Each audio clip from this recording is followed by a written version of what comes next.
ਤੁਸੀਂ Valentine day ਤੇ ਮਤਲਬ ਆਫਰ ਲਗਾਈ ਹੋਈ ਸੀ, ਬਹੁਤ ਵਧੀਆ ਰਿਸਪੌਂਸ ਆਇਆ ਤੁਹਾਡਾ। ਹਾਂਜੀ ਸ਼ੁਕਰੀਆ, ਤੁਸੀਂ ਇੰਨੀ ਵਧੀਆ ਜੋਬ ਦਵਾ ਰਹੇ ਹੋ। ਅੱਜ ਦਿਨ ਵੈਲੈਂਟਾਈਨ ਦਾ।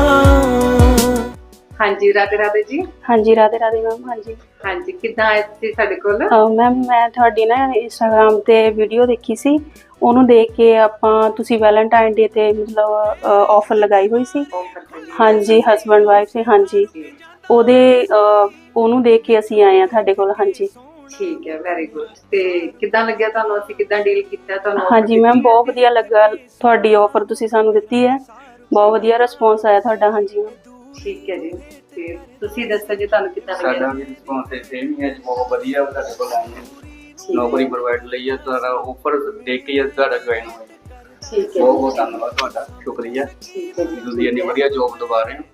ਸਾਈਨ ਦਾ ਵੇਖੀ